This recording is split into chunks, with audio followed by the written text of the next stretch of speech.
The cream-coloured envelope trembled in my hands as I traced the gold-embossed Howard family crest. After 2 years of dating Liam, I was finally being summoned to the family estate. Not for a casual visit, but for the formal announcement of our engagement. I'm Regina, and until 3 years ago, I was just another farm girl from Missouri with a sewing machine and big dreams. Now I run my own boutique in Manhattan, though you wouldn't know it from the way Vivian Howard's lips curl whenever someone mentions my little shop. "Don't let her get to you," Liam said, wrapping his arms around my waist as I stood at our apartment window. "Mother's just traditional." "Traditional?" I laughed, but it came out hollow. "Is that what we're calling it now?" "Regina? I heard her last week, Liam, at the country club." I turned to face him. That girl wouldn't know Valentino from Value Village. Those were her exact words. Liam's face fell. He ran a hand through his dark hair, a nervous habit I'd grown to love. "She'll come around once she sees—" "Once she sees what? That I can memorize which fork to use for the fish course? That I can pretend I spent summers in the Hamptons instead of helping my dad with the harvest?"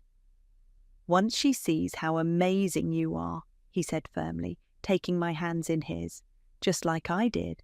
The invitation specified cocktail attire for dinner, so I chose my newest design, a midnight blue sheath dress with subtle hand-beaded details. As we pulled up to the Howard estate in Liam's Range Rover, I smoothed the fabric nervously. "You look perfect," Liam assured me, but I barely heard him. I was too busy staring at the mansion looming before us, all Georgian columns and manicured hedges. A butler, an actual butler, opened the heavy wooden door. "Master Liam," he nodded. "Miss Regina." Inside, voices drifted from what I assumed was the drawing room. I recognized Vivian's immediately, sharp and clear like crystal. "Absolutely mortifying. Did you see what she wore to the Phillips garden party? Off the rack, I'm certain." I froze, my hand still on the doorframe. Liam hadn't heard. He was already walking ahead. Now, Vivian," came another voice, older, male. "The girl has potential, rough around the edges perhaps, but—" "Alice, please, she's a farmer's daughter. What potential could she possibly—" I pushed the door open, plastering on my brightest smile. "Good evening, everyone." The room fell silent. Vivian's perfectly coiffed head whipped around, her champagne glass pausing halfway to her red-painted lips. Beside her, an elderly gentleman, Ellis, I presumed, had the grace to look embarrassed. "Regina, darling," Vivian recovered quickly, air-kissing my cheeks. "That dress is interesting. Did you find it at one of those charming little boutiques downtown?" "Actually," I said, meeting her gaze steadily, "I designed and made it myself." "Did you really?" a new voice chimed in. A woman about my age stepped forward, her eyes bright with interest. "It's gorgeous! I'm Nora, Liam's sister." Before Vivian could interject, the butler announced dinner was served. As we moved to the dining room, I caught Vivian whispering to Ellis. "Don't worry," she murmured. "I have plans for the wedding. That girl won't embarrass this family again." My stomach clenched, but I held my head high. If Vivian Howard thought she could chase me away with snide comments and social warfare, she had seriously underestimated this farmer's daughter. Liam squeezed my hand under the table as we sat down. Looking around at the gleaming silver and crystal, I thought about my parents' kitchen table back home, scarred from years of hot pans and homework sessions. Dad would laugh if he could see me now, sitting straight-backed in this museum of wealth, preparing to do battle with a woman who probably spent more on her weekly manicure than he made in a month. But then I remembered what he always told me. "Regina, girl, you've got steel in your spine and fire in your heart. Don't let anyone make you forget that." As the first course arrived, some tiny precious thing involving quail eggs, I watched Vivian holding court at the head of the table. She thought she was protecting her family's legacy. She had no idea she was about to create her worst nightmare, a daughter-in-law with nothing left to lose and everything to prove. I smiled, reaching for the correct fork without hesitation. Game on, Vivienne, game on. The dinner stretched on like a silk thread, being pulled to its breaking point. Between each precisely timed course, Vivienne orchestrated what felt like an interrogation disguised as polite conversation.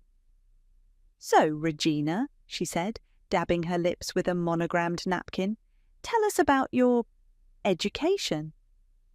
"I studied fashion design at—" "Oh, community college, wasn't it?" Vivienne interrupted, her smile sharp as a pin. "How quaint."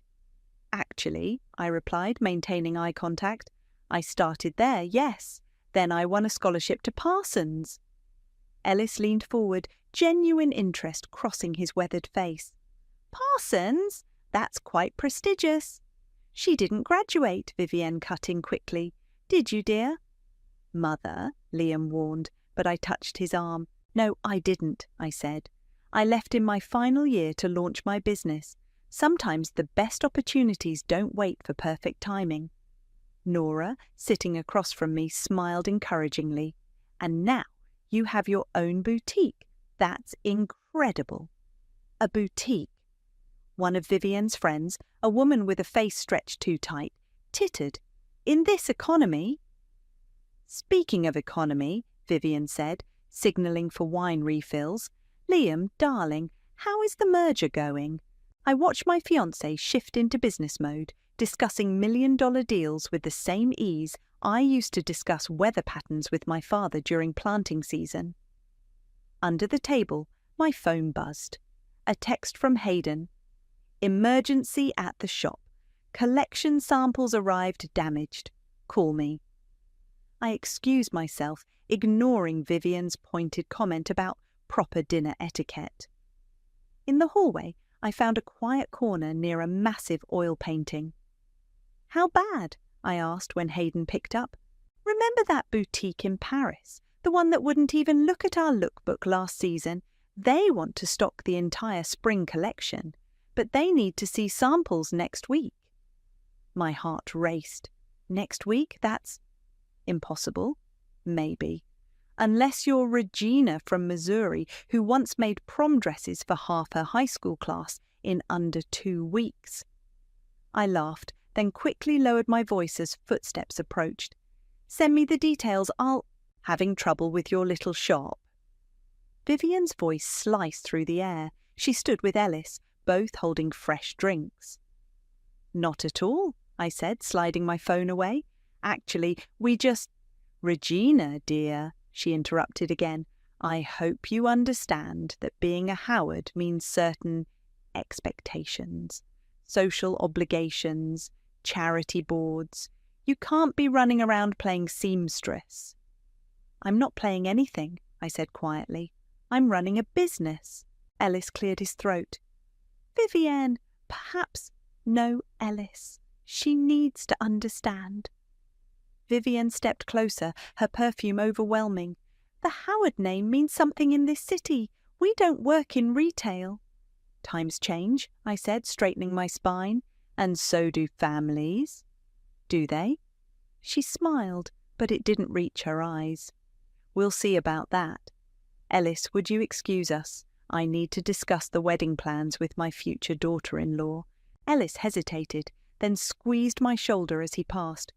"Good luck, my dear." Once he was gone, Vivienne's facade cracked slightly. "Listen carefully. The Howard bride always wears the family gown. It's been worn by every Howard woman for 4 generations. I actually plan to design—" "This isn't a negotiation." Her voice could have frozen champagne. "You'll wear the gown, you'll join the right committees, and you'll close that little sweatshop of yours. That's the price of becoming a Howard." Before I could respond, voices approached, Liam and Nora, looking for us. "Everything okay?" Liam asked, his eyes darting between us. "Wonderful," Vivienne trilled, her society smile back in place. "I was just telling Regina about our family traditions, the gown especially. You'll love it, dear. It's being altered as we speak. As we walked back to dinner, I caught a whispered exchange between Vivian and another guest in the shadows. Everything arranged? Yes, the alterations will ensure it's memorable. My hands clenched into fists. I thought of the Paris opportunity, of my dad's words about steel and fire, of every dismissive comment about my little shop. Liam touched my waist. You're shaking. What did she say to you? I forced a smile. Nothing I can't handle. And I meant it, because what Vivian didn't know was that this farmer's daughter had learned long ago. The best way to deal with someone trying to bury you is to show them how well you can grow. The next morning, Nora showed up at my boutique unannounced, clutching 2 coffee cups and wearing oversized sunglasses despite the cloudy day. I needed to escape, she said, collapsing onto my design room couch. Mother's in full wedding planning mode. I think she made the florist cry. I threaded a needle, continuing work on a prototype. Just the florist. She's losing her touch. Nora laughed, then grew serious. Listen, about the family gown. Let me guess. It's cursed, made from the tears of previous Howard brides. Worse. Nora removed her sunglasses, revealing red-rimmed eyes. It's ugly as sin, and Mother knows it. That's why she's insisting you wear it. I set down my work. What do you mean? Remember Caroline, my cousin who married into the family 5 years ago? Nora pulled out her phone, scrolling through photos. Mother did the same thing to her, insisted on the gown, then had it altered to look absolutely horrible. Caroline looked like a Victorian lampshade. The photos were everywhere. What happened to Caroline? Divorced within a year. She couldn't handle the pressure, the constant criticism. Nora's voice cracked, just like my first husband. I moved to sit beside her. You were married? Briefly, to someone Mother didn't approve of. She wiped her eyes. An artist. Can you imagine? A Howard married to someone who actually created things with his hands. What happened? Mother happened. She has this way of crushing people, making them feel small, insignificant. She drove him away, then convinced everyone it was for the best. Nora gripped her coffee cup tighter. That's what she does. She controls everything, the family business, our social circles, our lives. And Liam just accepts this. Liam's different. He's the heir, the golden child. He doesn't see how she manipulates everything. Nora turned to face me. But you do, don't you? You see right through her. Before I could respond, Hayden burst in, arms full of fabric samples. Regina, the Paris buyers moved up the timeline. They want... Oh, hello. Nora, this is Hayden, my business partner, I said. Hayden, this is Liam's sister. The nice Howard, Hayden said, dumping the samples on my workbench. I've heard about you. Nora stood, examining the fabrics with genuine interest. These are gorgeous. Are they for your new collection? Yes, I said, then hesitated. Actually, would you like to see something? I led them to a locked room at the back of the shop. Inside, a half-finished wedding dress stood on a mannequin, layers of silk and hand-beaded lace flowing like water. Oh my God, Nora breathed. You're making your own dress. Mother will lose her mind, Hayden said gleefully. Mother can't know, Nora said quickly. Not yet, but Regina, this is incredible. It's not finished, I said, adjusting a panel. But when it is, it'll be your masterpiece, Hayden finished, and your Declaration of Independence. Nora touched the fabric reverently. You know what this reminds me of? The dress in that old photograph, the one of Grandmother on her wedding day, before the family gown tradition started. What happened to that dress? I asked.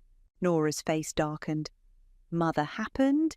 She locked away anything that didn't fit her vision of what the Howards should be, including Grandmother's journals. Journals? Yes, about the family business. The real story, not the sanitized version Mother tells at parties. Nora's voice dropped. Did you know our fortune didn't come from old money? Grandmother built the company from nothing. She was a lot like you, actually. But Mother buried that truth, just like she buried the dress. Hayden whistled low. Now that would be quite a story to come out, especially with the society papers already sniffing around for wedding coverage. I stared at my unfinished dress, an idea forming. Nora, those journals. Where exactly did your mother hide them? In the East Wing study behind Grandfather's portrait. Why? Because, I said, a plan crystallizing in my mind. Maybe it's time for some family traditions to see the light of day again. Nora's eyes widened. You're not suggesting. I'm suggesting that your mother isn't the only one who knows how to orchestrate a perfect reveal. I turned to Hayden. How do you feel about a slight delay on those Paris samples? Hayden grinned. For this, I'll call them right now. As they left, Nora grabbed my hand. Regina, be careful. Mother's network runs deep. If she suspects anything. Don't worry, I said, looking at my dress. Sometimes the best way to fight silk with silk is to make sure you're wearing the stronger thread. Hold still, I muttered around a mouthful of pins, making final adjustments to my wedding dress. 3 weeks until the ceremony, and my hands wouldn't stop shaking. Regina! Hayden burst into the workroom, face flushed. You need to see this! She thrust her phone at me. On the screen was a photo of the Howard family gown, recently altered for my big day. It looked like someone had skinned Big Bird and turned him into a dress. The waist was impossibly small, the neckline would reach my ears, and the yellowed lace resembled mouldy doilies. Where did you get this? The seamstress's assistant? I may have bribed her with front-row Fashion Week tickets. Hayden zoomed in on details. Look at these alterations. They're designed to make you look like a laughingstock, I finished. Vivian's perfect revenge. My phone buzzed. Liam calling. I let it go to voicemail. You can't avoid him forever, Hayden said softly. He's going to notice something's wrong. I know. I returned to my dress, fingers tracing the intricate beadwork. But if I tell him what his mother's doing, he'll have to choose sides. The door chimed. Nora slipped in, carrying a leather-bound book. I got it, she whispered, though we were alone. Grandmother's journal. Mother was at her charity board meeting, so I had time to search the study. My hands trembled as I opened it. The pages were filled with elegant handwriting, telling a story very different from the Howard legacy Vivian preached. Listen to this, I read aloud. Today I sold my first dress, not to a society lady, but to a farmer's wife who saved 3 months' egg money to look beautiful at her daughter's graduation. Her smile when she saw herself in the mirror. That's worth more than all the silk in Paris. Keep reading, Nora urged. They say I'm bringing shame to the family name, selling dresses to common folk. But every woman deserves to feel extraordinary, whether she's dancing at the plaza or feeding chickens at dawn. Hayden whistled. So the great Howard fortune started with a dressmaker? Who married into the family, Nora added. Just like you, Regina. And just like you, she refused to let anyone shame her for working with her hands. I closed the journal carefully. No wonder Vivian hid this. It destroys her whole narrative about old money and proper society. The door chimed again. This time it was Ellis looking worried. Regina, my dear, I'm glad I found you. He glanced at the dress on the mannequin but didn't comment. I've just come from lunch with Vivienne. She's planning something for the wedding, something more than just the dress. My stomach clenched. What kind of something? I don't know details, but she was meeting with a reporter from Social Pages. Something about an exposé on new money trying to buy class. She wouldn't, Nora gasped. That would hurt Liam too. She would, I said, remembering Caroline's fate. She'd rather humiliate her son than let him marry someone who threatens her control. Ellis stepped closer to my dress, admiring the craftsmanship. You know, this reminds me of Catherine's work. Catherine? Your grandmother, he said to Nora. We were friends before Vivian. Well, she would have loved this. And you, Regina, she would have recognised that same fire. I stood straighter. Ellis, how would you like to help us with a little historical restoration? What did you have in mind? I outlined my plan quickly. Ellis's eyes widened, then he broke into a broad grin. Catherine would have absolutely loved this, he said. Count me in. Me too, Nora said firmly. It's time someone stood up to Mother. Hayden was already on her phone.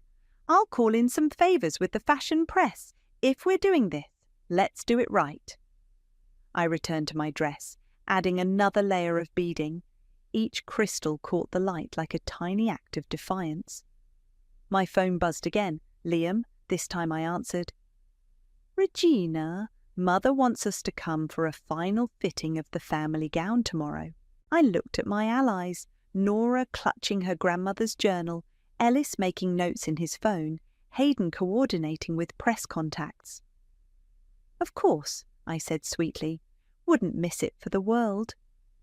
After hanging up, I touched the silk of my creation, the dress that would either be my triumph or my downfall. You know, Ellis said quietly, Catherine always said that true elegance isn't about who you were born to be, but who you choose to become. I smiled, picking up my needle.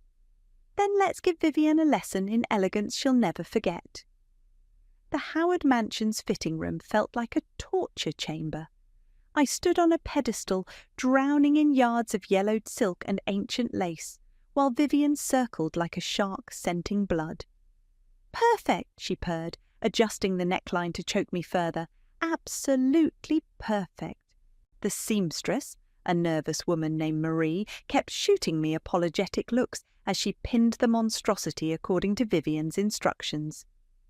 Mother, Nora said from her perch by the window, don't you think the waist is a bit tight? Nonsense. Regina will simply need to watch her diet until the wedding. Vivian's smile could have cut glass. We want her to look her best in the family photos, don't we? My phone buzzed in my purse. Probably Hayden with updates about our plan. I'd have to wait. Speaking of photos, Vivian continued, I've arranged for exclusive coverage with social pages. They're very interested in our family traditions. How thoughtful, I managed through gritted teeth. The door opened and Liam walked in. He stopped short, staring at me in the dress. That's different from what I remember. We've modernised it slightly, Vivian said smoothly. Regina, dear, turn around so Liam can see the full effect. I turned, the ancient fabric crackling like paper. Liam's face fell for just a second before he caught himself. It's very traditional, he said diplomatically. My phone buzzed again. This time Vivienne noticed. Popular today, aren't we? She gestured to Marie. Check that, dear. It might be important. Marie retrieved my phone, her eyes widening at the screen. It's from Fashion Weekly. Vivian snatched the phone. Fashion Weekly! Why would they be... Her face went pale as she read the message. Mother, Nora asked innocently, is everything all right? What? Vivian's voice shook. Is this about a feature article? About an exciting new designer bringing authenticity back to luxury fashion? I met her eyes in the mirror. Oh, that! They're doing a piece on my latest collection, the one Paris is interested in. Paris? Liam stepped forward. Regina, that's amazing. It's inappropriate, Vivian snapped. I thought we discussed this. Once you're a Howard... The door burst open again. Ellis rushed in, waving a tablet. Vivienne, have you seen this? It's already online. The article's headline glowed on the screen. Rising star Regina takes fashion world by storm from farm to fashion week. They can't, Vivienne whispered. The social pages piece isn't ready. This ruins everything. "What social pages piece?" Liam asked sharply. Before Vivienne could respond, my phone buzzed with another message. Marie, still holding it, gasped. "Vogue wants an interview," she said. About revolutionizing modern bridal wear?" Vivienne's head snapped up. "Bridal wear?"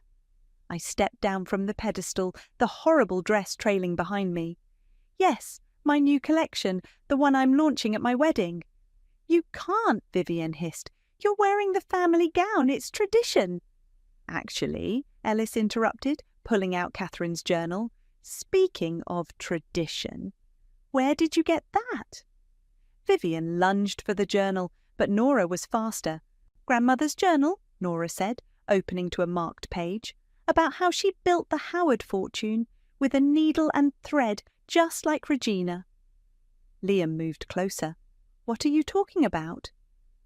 "Your grandmother," I said softly, "was a dressmaker. She believed fashion should be for everyone, not just the elite. She built an empire on that belief." "Until someone decided that truth wasn't sophisticated enough," Ellis added, looking pointedly at Vivienne. Liam turned to his mother. "Is this true?" Vivienne's composure cracked. "It was for the best. We needed to establish ourselves in society. Catherine's common background would have held us back, just like—" She glared at me. "Just like me?" I stepped closer, letting the awful dress drag on the floor. "A farmer's daughter who dares to create something beautiful, who believes, like Catherine did, that everyone deserves to feel extraordinary." "You don't understand anything about our world," Vivienne spat. "No," I said, reaching for the zipper. "I understand everything, including why you're so desperate to stop my collection from launching." I stepped out of the dress, revealing my own design underneath, a simple but elegant slip dress I'd worn just for this moment. Liam stared at me, then at the journal, then at his mother. "The Social Pages article. What were you planning?" Vivienne's silence was answer enough. "The wedding's in 3 weeks," I said calmly. "Just enough time for everyone to decide who they really want to be." I turned to Marie. "The dress is lovely, but I won't be needing it. I've got something else in mind." As I walked out, Nora falling into step beside me, I heard Liam's voice, harder than I'd ever heard it. "Mother, we need to talk." My phone buzzed again. Hayden. "Phase 1 complete. Ready for the real show?" I smiled, thinking of my wedding dress waiting in its secret room. Absolutely ready. The wedding day dawned clear and bright. In the bridal suite of the Plaza Hotel, I sat perfectly still as Hayden put the finishing touches on my makeup. "Vivienne's already making waves downstairs," she reported, applying another coat of mascara, "telling everyone you had a regrettable emotional episode about the family gown." "Let her," I said, watching my reflection. "She hasn't seen anything yet." The door opened and Nora slipped in, looking stunning in her maid-of-honor dress. One of my designs, of course. Mother's got the family gown displayed in the entrance hall, with a little plaque about Howard tradition and everything. "Right on schedule," Hayden grinned. "Is Ellis in position?" "With the entire board of Fashion Weekly, Vogue, and yes, Social Pages." Nora's eyes sparkled, plus about a dozen other fashion editors Mother didn't know he invited. My phone lit up with a text from Liam. "Whatever you're planning, I trust you, and I love you." The past 3 weeks had been tense. After discovering his grandmother's journal, Liam had confronted Vivienne about years of manipulation. She'd responded by threatening to withdraw his position in the family company. He'd responded by revealing he'd already started his own investment firm. A knock at the door made us all jump. "Regina!" It was my dad. "You ready, sweetheart?" I stood, still wrapped in a silk robe. "Almost.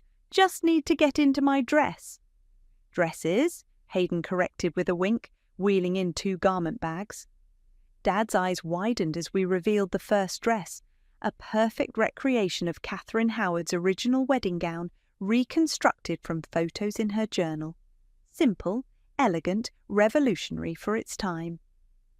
"This is for the ceremony," I explained, as Hayden and Nora helped me into it. "The second one is for the reception." "And Madame Vivienne?" Dad asked, understanding in his eyes. "Has no idea." I smoothed the vintage-inspired silk. "Ready?" The ceremony space fell silent as the doors opened. I heard gasps, not of horror as Vivienne had planned, but of awe. Through my veil I saw her face go from smug anticipation to shock as she recognized the design. Liam's eyes were wet as I reached him. "Grandmother's dress," he whispered. "The original Howard tradition," I whispered back. The ceremony passed in a blur of happiness and tears. Happy ones mostly, except for Vivienne's barely concealed rage. But the real show was yet to come.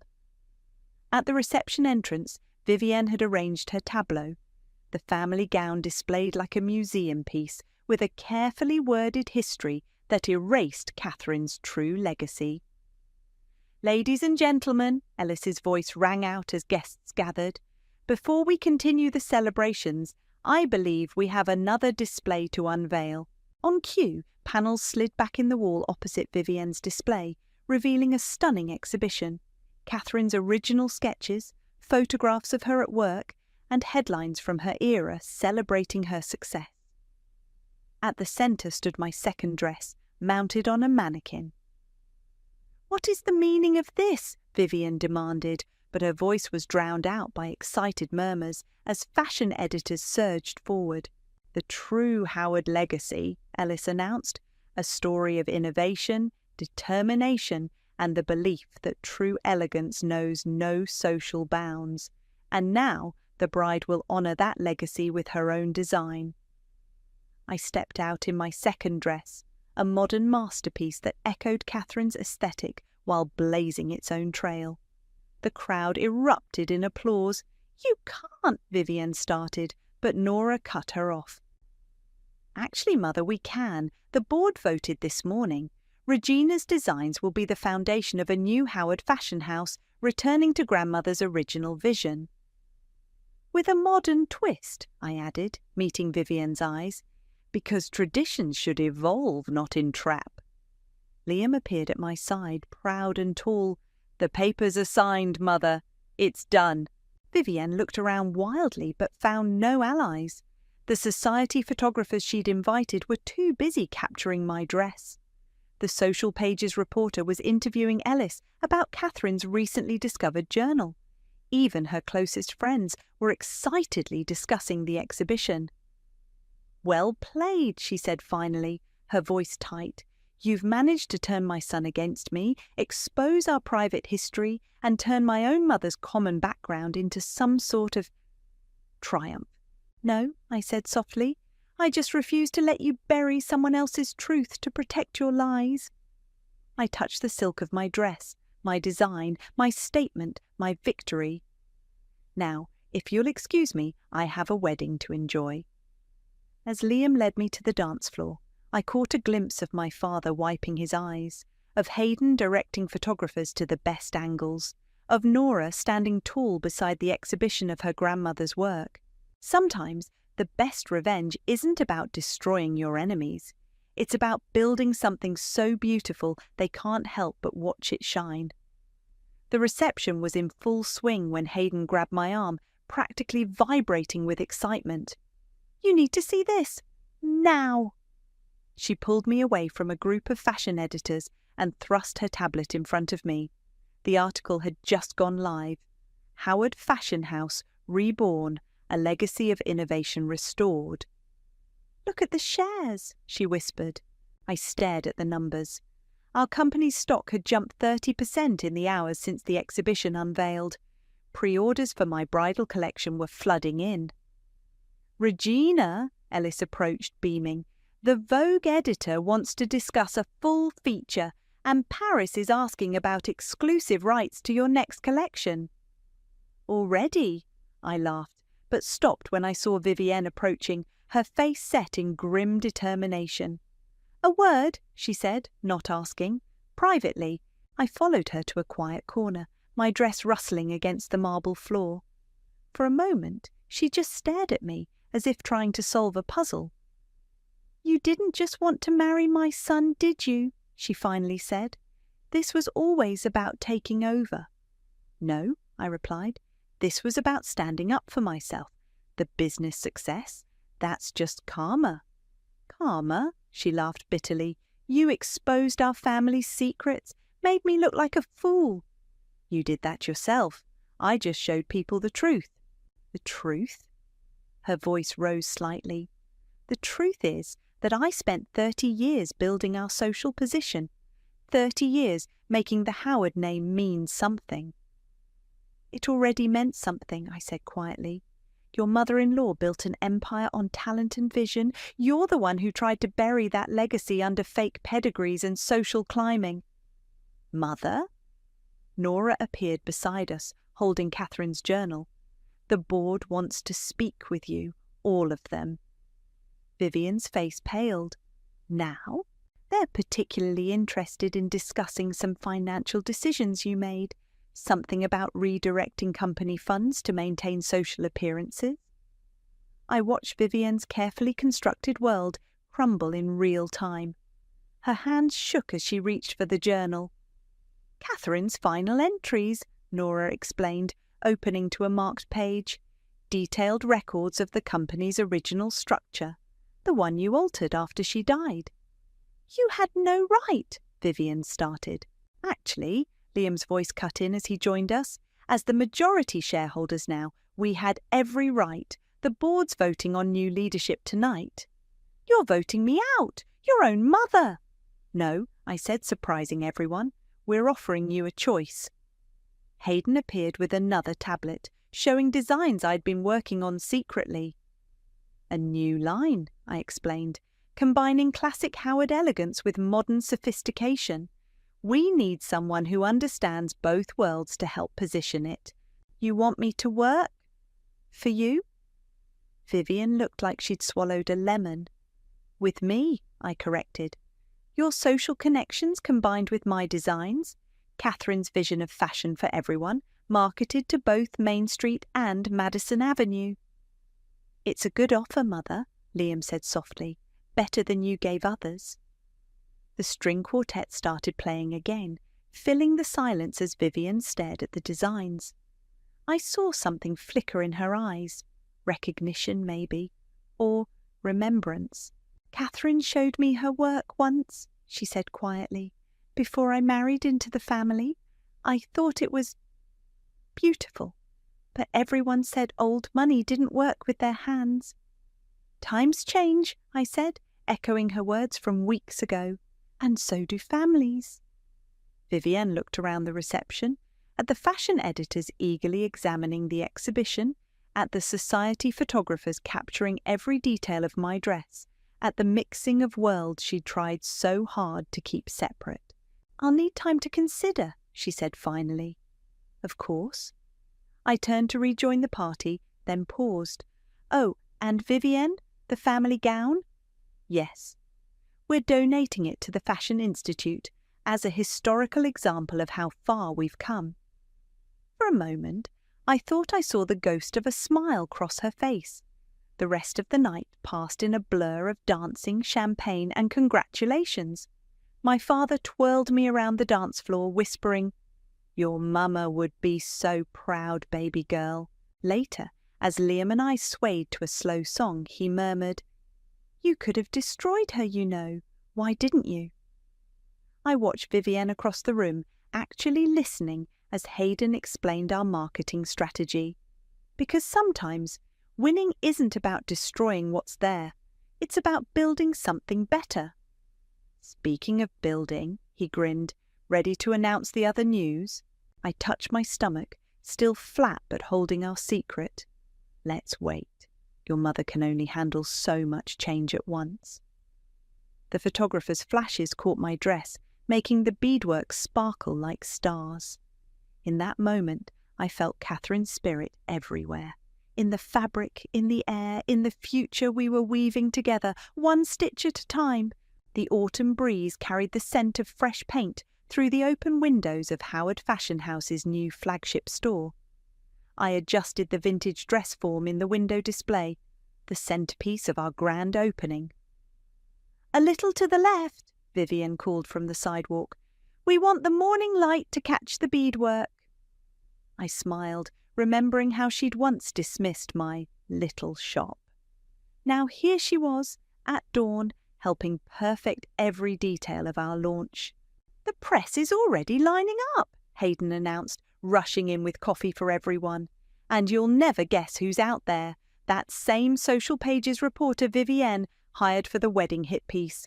She looks absolutely desperate for an interview." "Let her wait," Vivienne said, surprising us both.